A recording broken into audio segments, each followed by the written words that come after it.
کہ آپ یہی اعتراض اپنے اوپر کریں۔ جب آپ کے یہاں شادی آتی ہے آپ کروڑوں کا خرچہ کر دیتے ہیں، شادی کے نام پر بے حد فضول خرچیاں ہوتی ہیں، لاکھوں کی تعداد میں پیسہ اڑا دیتے ہیں۔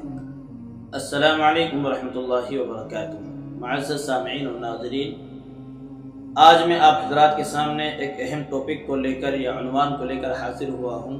وہ عنوان ہے کہ آج کل مدارس کے اندر، مکاتب کے اندر، مساجد کے اندر پروگرام ہو رہے ہیں، جلسے ہو رہے ہیں اور بچوں کو انعامات تقسیم کیے جا رہے ہیں۔ مختلف طریقوں پر اس طرح کے پروگرام انجام ہو رہے ہیں۔ آیا ان پروگراموں کا کرنا دور حاضر کے مطابق ٹھیک ہے یا نہیں؟ اس معاملے میں کچھ لوگوں کے سوالات بھی آئے تھے جو کہ ایک اعتراض کی شکل تھی۔ وہ یہ کہ بہت سے احباب یہ اعتراض کرتے ہیں مساجد، مکاتب اور مدارس کے پروگراموں پر کہ ان پروگراموں کے اندر اتنا خرچہ ہوتا ہے اور اس طرح کے کام انجام دیے جاتے ہیں، لہٰذا انہی پیسوں کے ذریعے سے کوئی دوسرا کام انجام دے دیا جائے تو وہ ٹھیک ہوگا۔ سب سے پہلے میں ایسے لوگوں سے یہ کہنا چاہوں گا کہ آپ یہی اعتراض اپنے اوپر کریں۔ جب آپ کے یہاں شادی آتی ہے تو آپ کروڑوں کا خرچہ کر دیتے ہیں۔ آپ کے یہاں آپ کے بیٹے کی یا خود کی منگنی ہوتی ہے، اس کے اندر کروڑوں کا اور لاکھوں کا خرچہ کر دیتے ہیں۔ شادی کے نام پر بے حد فضول خرچیاں ہوتی ہیں۔ آپ کے گھر میں آپ کے بچے کا برتھ ڈے آتا ہے، اس وقت میں آپ پیسے کی فضولیات کی پیسے فضول خرچ کر دیتے ہیں۔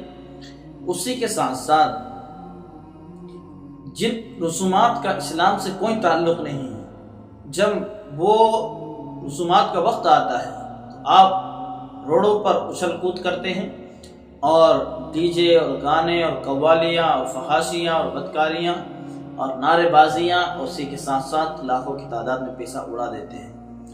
اس طرح کے بہت سارے مصارف ہیں جہاں پر فضول خرچیاں ہوتی ہیں۔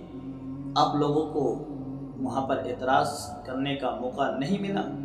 کیا کبھی آپ ان لوگوں کے پاس گئے ہیں یا خود نے کبھی اپنے اوپر سوچا ہے کہ میں جو پیسہ لگا رہا ہوں وہ ٹھیک ہے یا نہیں؟ اسی کے ساتھ ساتھ اب میں آپ کو جواب دینے چلا ہوں۔ قرآن کریم میں اللہ نے فرمایا اِنَّا نَحْنُ نَزَّلْنَا الذِّكْرَ وَإِنَّا لَهُ لَحَافِظُونَ کہ اس قرآن کو ہم نے نازل کیا ہے اور اس کی حفاظت کی ذمہ داری بھی ہمیں نے لی ہے، لہٰذا اللہ تعالیٰ نے قرآن کو نازل کیا، قرآن کی حفاظت کی ذمہ داری اللہ تعالیٰ نے خود لی ہے۔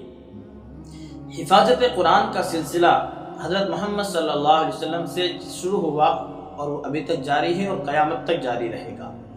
اس کے مختلف طریقے، مختلف اسباب لوگوں نے ہر زمانے کے اندر آزمائے ہیں۔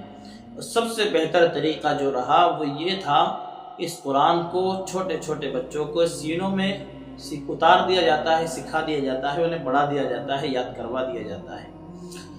اب اگر کوئی آدمی قرآن کو سیکھ رہا ہے، حفاظت قرآن ہے، قرآن کو سکھا رہا ہے، حفاظت قرآن ہے، قرآن کی سیکھنے کی جگہ بنوا رہا ہے، مکتب یا مسجد یا مدرسہ حفاظت قرآن کا کام ہے۔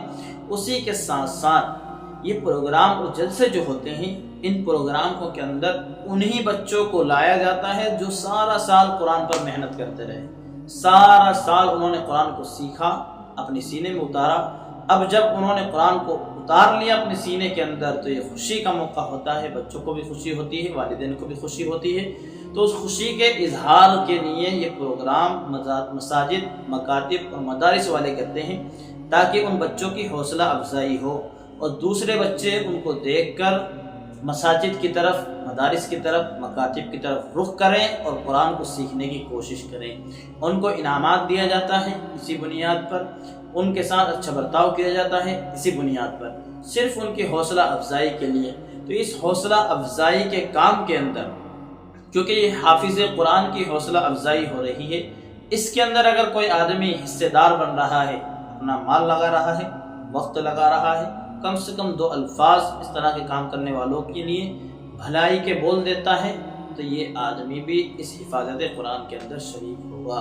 لہٰذا اس طرح کے جاہلوں کی باتوں پر نہ آئیے، جو اس طرح کے اعتراضات کرتے ہیں انہیں اعتراض کی جگہ صرف مساجد اور مدارس اور مکاتب ہی دکھتے ہیں۔ اعتراض کی جگہ دوسری ہے جہاں پر انہیں اعتراض کرنا چاہیے، بلکہ خود بغل کے اندر جھانک کر دیکھنا چاہیے کہ ہم اپنی شادیوں کے اندر، اپنے بیٹوں کی منگنیوں کے اندر کتنا خرچ کرتے ہیں۔